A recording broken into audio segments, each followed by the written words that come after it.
Hey, happy Sunday, everybody. It is great to see you. I know it looks a little strange. I'm actually in Pastor Jerome, the senior pastor's office. Don't tell him. No, I'm just kidding. There's a long story why I'm in here, but I don't need to tell you. Bottom line is, it's Sunday morning, and it is great to see you. It is the third Sunday of the month, and we are blessed to have a special speaker today. One of our missionaries, Karry Kelley, is here, and he and his wife, Charlene, they go out and plant churches all around the world. Foreign speaking countries, they go in and train teams, they teach, it's amazing what they do. And today we're blessed that he's going to bring God's word to us through Revelation 5. So get your Bibles and turn to Revelation 5. Again, Karry is going to be bringing God's word. I got some other good news.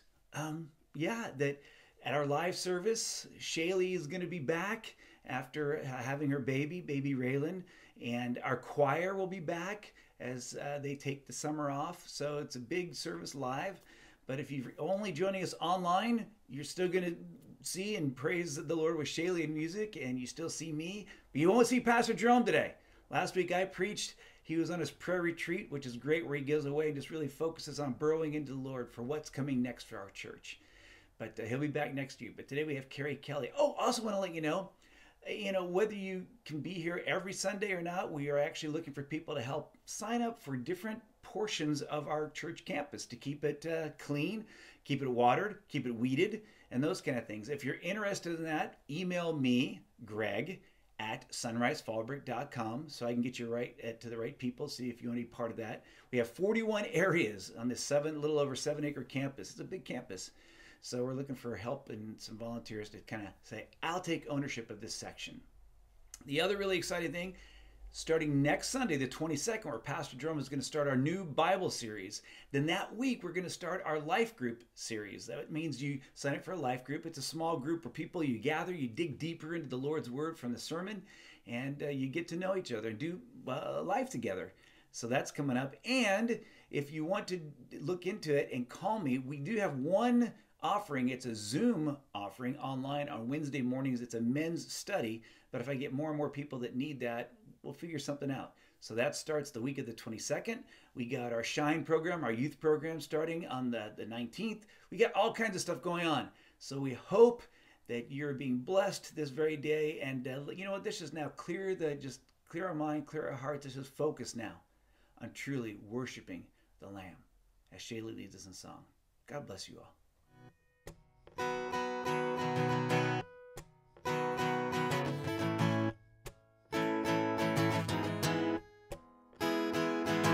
God, I'm on my knees again. God, I'm begging, please again. I need you. Oh, I need you. Walking down these desert roads, water for my thirsty soul. I need you. Oh, I need you. Your forgiveness is like sweet, sweet honey on my lips. It's like the sound of a symphony to my ears. It's like holy water on my skin.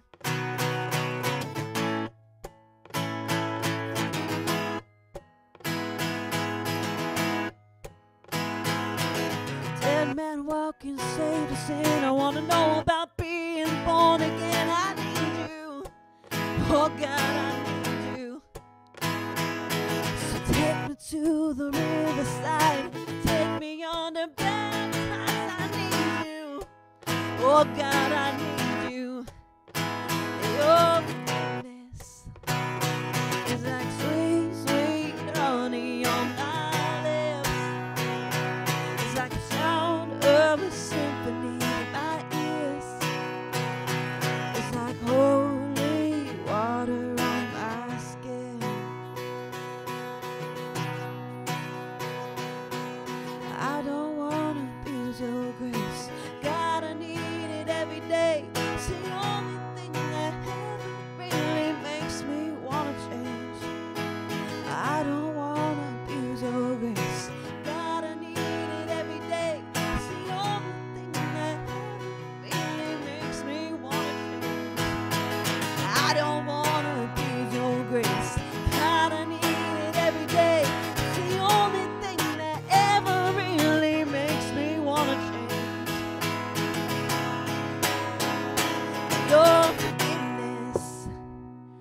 It's like sweet, sweet honey on my lips, like the sound of a symphony to my ears. It's like holy water. Your kiss is like sweet, sweet honey on my lips. It's like the sound of a symphony to my ears. It's like holy water on my skin. It's like holy water on my skin. It's like holy water on my skin. Hello, Sunrise. It's good to be with you today. I know I've said this to you just maybe 3 months ago, but Charlotte and I were married here at Sunrise, and it feels like home when we come here, so we always feel really very much at home when we're with you guys. As you know, Char and I are missionaries. We're missionary church planters. And what I want to talk to you about today is the day described in the Bible when the mission of the church will be completed. So that's when people like us won't have jobs anymore. It's going to take a few minutes to get to that part of the text, but I believe understanding and having it clear in our imagination what that day is going to be will help us more faithfully follow Jesus in the meantime. So let's pray. Father, I pray for this study that we're going to do together right now, that you would guide us and that you would guide me as I speak, but also that you would speak in the hearts of each person, and that you would be the teacher, that you would be the preacher, and that you would be the one who is communicating to us your way and your word. We pray in Jesus' name. Amen. I can't help but imagine we're going to look at Revelation chapter 5. And I can't help but imagine what it was like for the Apostle John, who's the one who received the vision and the one who wrote the book of Revelation. So we have it from his hand. But John had known Jesus so well. He followed him for probably 3 years, was with him most every day. He says in the first book of John, the first letter of John, he says that he saw him. He watched him with his own eyes. He touched him with his own hands. He heard him with his own ears. The Apostle John knew Jesus well. He knew him like we wish we could know Jesus. He knew his smell. In fact, he said he was called the apostle that Jesus loved. And he describes in the Gospel of John, when they were at the Lord's Supper, when they were sitting together there at the table, John says, he leaned against Jesus himself as they sat there and ate. He witnessed Jesus' death on the cross, and he witnessed his ascension into heaven. John never stopped telling people about Jesus. He preached about Jesus, he taught about Jesus, he wrote letters about Jesus. In fact, in order to silence him, history tells us he was boiled in oil, and that didn't work. He kept preaching. So the Emperor Domitian exiled him to this island of Patmos where he's receiving this vision, and God told him to write down the vision, and that's how we got the book of Revelation.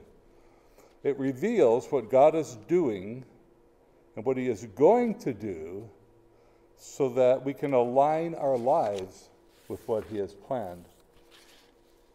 You know, John really knew Jesus, but he'd never seen him like we're going to see in the book of Revelation in Revelation 5. Revelation is apocalyptic literature, so there's bizarre images, but the important thing for us to realize is that the metaphorical language and the figures of speech that are in the book of Revelation represent something that is very, very real.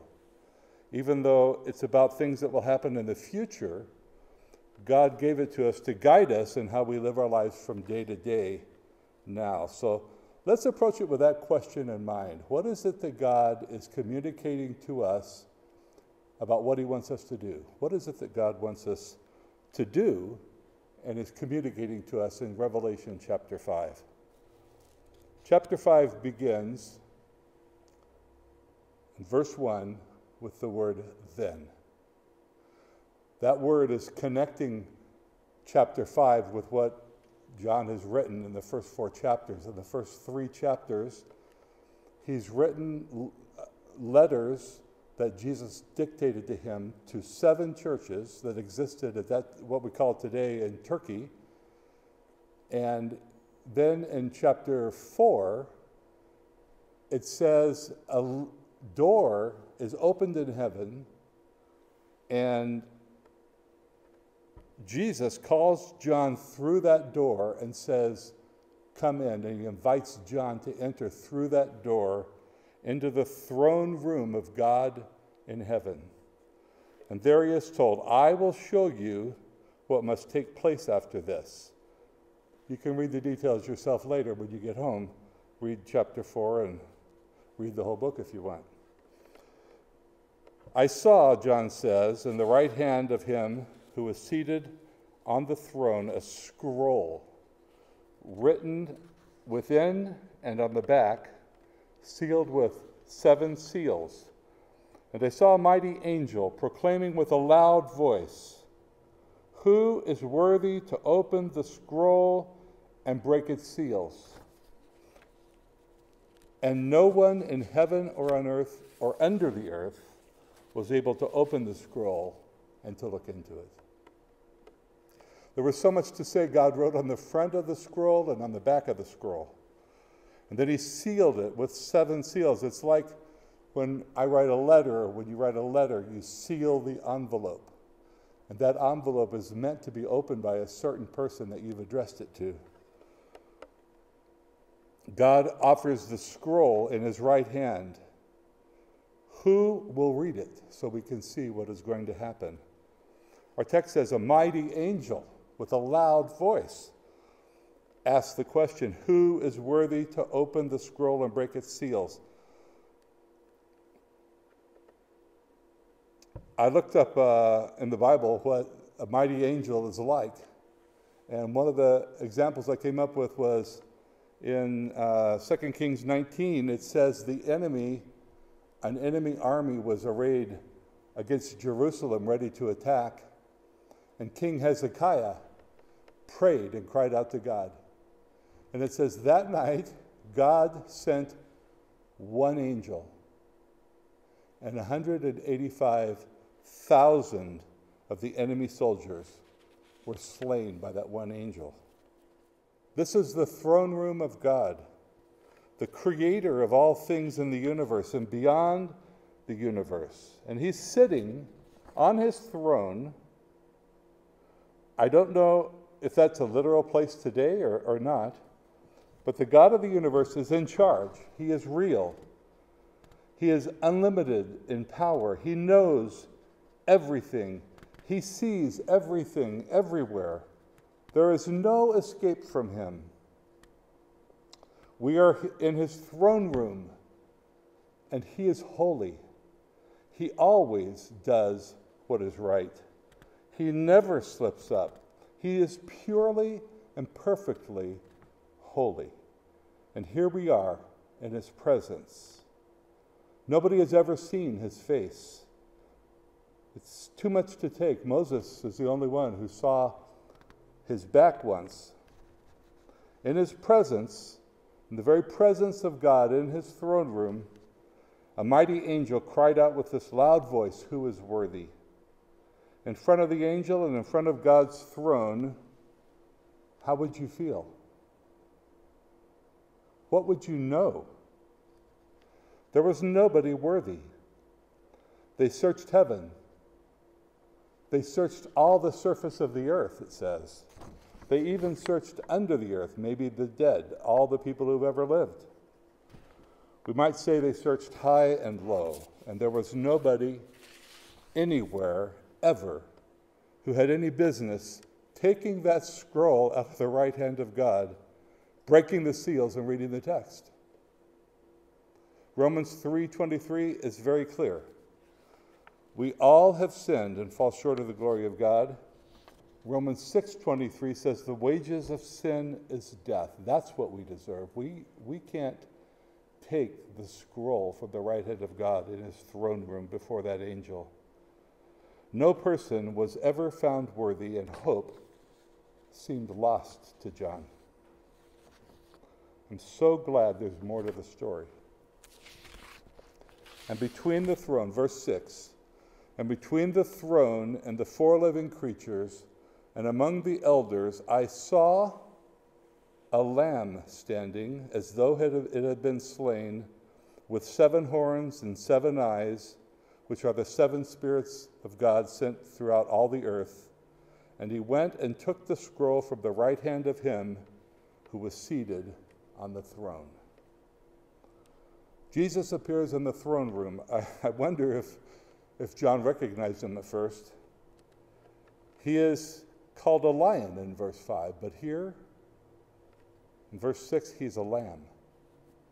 He's alive and standing, but he bears the marks of having been killed. He went and took the scroll right out of the right hand of God. It was not, if it wasn't clear already, the fact that it was handed over was recognition. This is the unique one, the worthy one, the only one in all of creation ever worthy. Jesus is worthy to receive the scroll and break its seals and reveal what is inside. So the question is, how should we respond? And when he had taken the scroll, verse 8, when he had taken the scroll, the 4 living creatures and the 24 elders fell down before the Lamb, each holding a harp and golden bowls full of incense, which are the prayers of the saints. Did you catch that about the bowls? Each of the 24 elders is holding a golden bowl full of our prayers, the prayers of all the saints. And I didn't know that before I read this. I was so glad to hear it. God keeps our prayers in golden bowls. Did you know God has your prayers stored up in golden bowls, waiting for that day? God can answer our prayers either yes or no, or he can say, no, it's best we wait. But the reality is we don't always get what we want or even what we think we need when we ask for it. The Bible doesn't really promise we will be shielded from suffering. In fact, it says we will suffer. And it says that suffering will lead to endurance, and endurance will shape our character, and character will give us hope. This verse meant so much to me in 2016. That's when I was diagnosed with the same prostate cancer that killed my father in 2009. As I waited for surgery, didn't know what was going to happen, I asked my friends to pray. Maybe some of you prayed at that time. I was so overwhelmed as I received notes from people saying they were praying. More than 1,000 people responded. I was so humbled. And then I thought of these golden bowls. God treasured every single one of those prayers, and he keeps them for just the right time, for just the right answer. In fact, one of my football teammates from college claims to be an atheist, but he told me that I was his number one priority and he would do anything for me. And I said, well, the only thing that can actually help me is the one thing you can't do, and that's prayer. And he said, bro, I'm going to pray for you. And he did. He prayed for me. Our son, who works in the Middle East, his best friend was a Muslim at that time. And when he told his friend about me, he said, I will pray for him. I believe your God is strong enough. He can heal your father. By the way, he's now following Jesus. During that time, I read this verse over and over, and I was so encouraged to know God treasures our prayers, the prayers of all his children, and not one prayer is ever forgotten. He treasures them so much, it's like he's put sentries to protect our prayers and keep them and hold them in golden bowls. He treasures our prayers. God loves us. He actually listens to us. We go through our day, we maybe aren't even thinking about him at times. We aren't praying, we aren't talking to him, we aren't really necessarily listening at certain moments of the day. God is always listening to us. By the way, if you want to know more about those bowls, they come up again in the book of Revelation, so there's another reason to keep reading. But let me ask you, what are you praying for? Are you suffering an illness yourself? Or maybe somebody you love? Are you facing stress at work or a broken relationship? Is it financial trouble or slander or some other hardship? God will listen. Take your troubles to him. He will take it to heart. He may say, wait, but he will treasure your prayer until the right day. Verse 8 also triggers a three-part description of the response to the fact that Jesus is worthy. Once the question is answered that Jesus is the one who's worthy, what is the right way to respond? How should we respond to what Jesus has done for us? Verse 9, the 4 living creatures and the 24 elders fell to the ground before Jesus in worship. And they sang a new song, saying, worthy are you to take the scroll and to open its seals, for you were slain. And by your blood you ransomed the people of God from every tribe and language and people and nation. And you have made them a kingdom and priests to our God, and they shall reign on the earth. Their song is about reasons Jesus is worthy. Their song says, worthy are you for, and after the for comes the explanation of why Jesus is worthy. First, he is worthy because he was slain. He gave his life for us. This is what it looks like when Jesus conquers. He doesn't conquer by destroying us and throwing us in the trash. He doesn't conquer by crushing us in his jaws like an angry lion, although he is one. That is the way of Jesus. Being truly God, he has all power. But his way is a loving sacrifice. One scholar calls it self-donation. This is our Savior's way, and so it is our way. How are you being called to donate yourself in love? How are you, what is Jesus calling you to do for the good of another person in his name? The second reason he is worthy, it says he ransomed us. He stepped up himself to pay the price for our sin. He paid with his own life, even though he himself had done nothing wrong. And by doing so, he became the righteousness of God. We became the righteousness of God in him. 2 Corinthians chapter 5 says, Jesus became our sin so that we could take on his righteousness. Being righteous means, among other things, we are now devoted to the cause of doing what is right. We were slaves before, trapped in sin. Jesus redeemed us, and now we belong to him. The third reason it gives for why Jesus is worthy is he turned us into God's priests to serve him and join the worshipers. When we lead a new person to Christ, they join the chorus of worshipers, worshiping God in this passage on that day. The fourth reason Jesus is worthy is he made us to reign on earth as his regents, as his viceroys. We, while we are here, represent Jesus, and we reign like he does on earth by giving of ourselves to the people of this earth. In verse 8, when the 4 creatures and the 24 elders saw him take up the scroll, they fell to their faces in worship. That's a choir of 28 angels and creatures.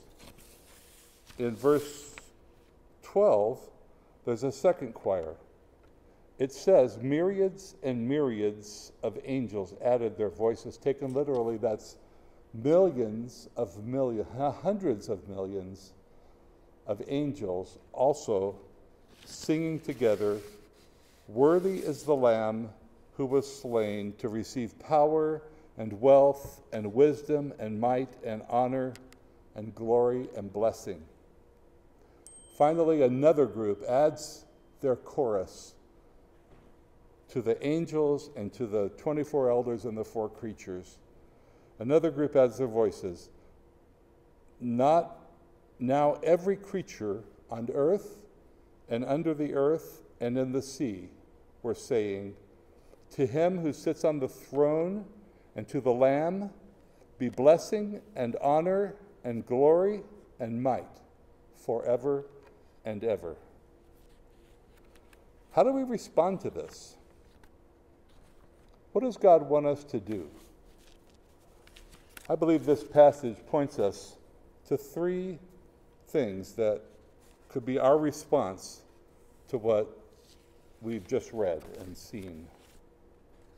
First of all, let's fill the golden bowls.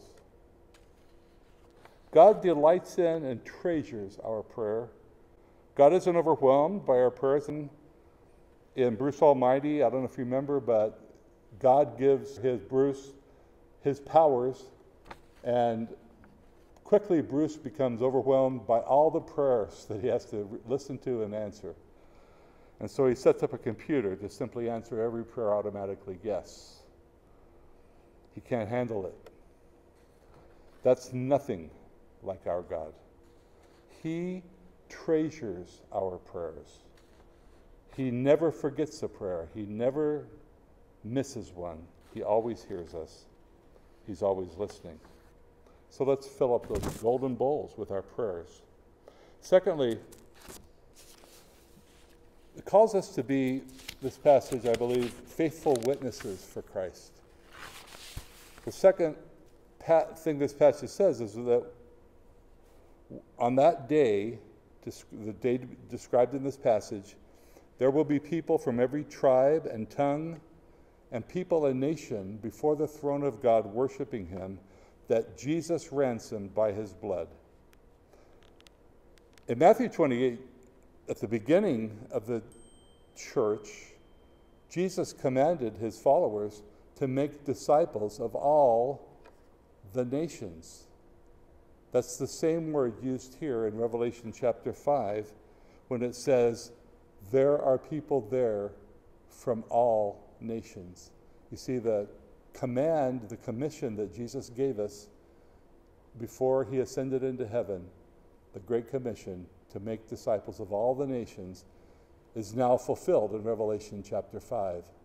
The mission of the church is complete. People like me are out of a job. But we're not ready for Revelation 5 yet.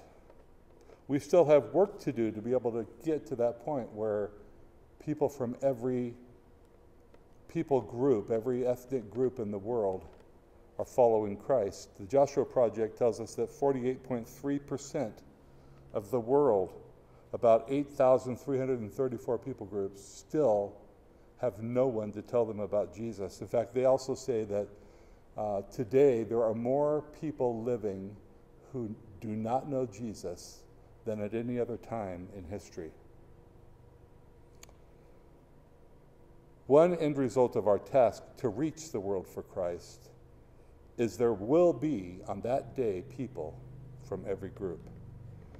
I'd like to share with you a little simple tool that I use to start a conversation about Christ.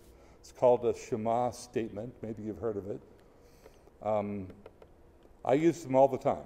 Whenever I'm with a person and I believe I'm going to have a chance, enough time to be able to have a spiritual conversation with them, I try to think of some statement I could make that brings my faith into our conversation. So, for example, recently I was on an airplane, I sat down, there was a guy sitting by the window and I was sitting in the aisle, there was an empty seat between us. And all I could think of, a simple thing was, maybe God's going to bless us by giving us an empty seat between us. And so he liked the sound of that. But then when no one sat between us, that led to a great conversation about faith with that man and me. That's a Shema statement. So I would encourage you to try that whenever you're with somebody that you think you would like to have a spiritual conversation with. Try to think of some statement like that, and it gives you an opportunity to see if they're interested or willing to have that conversation. And of course, if they don't want to, then you respect that and talk about something else. But many times I have an opportunity to share my faith in Christ with people with a Shema statement. The third thing this passage points to is worship. Worship Jesus because he's worthy. This is the main point, of course, of this passage. We will worship on that day. We will want to worship. Think of when you go to a sporting event and your team is winning and you want to stand up and cheer and raise your hands and cheer on your team, or if you go to a concert and you really love the music, how you feel. All the more so on this day, in the presence of God, we will want to worship. It will be spontaneous, like it was for the 24 elders and for the 4 creatures. We will spontaneously worship and praise the Lord our God. To worship is to recognize and call attention to the truth about who God is and what he is like. It's to tell the truth about God. That wouldn't be true of you or me. If you told all the truth about me, it wouldn't be worship. But in the case of God, God is worthy. And to tell the truth about him is to worship him. Let's fill those golden bowls with our prayers. Don't hold back. God is listening right now. Let's share the good news of Jesus' love and salvation. And let's worship Jesus. He is worthy.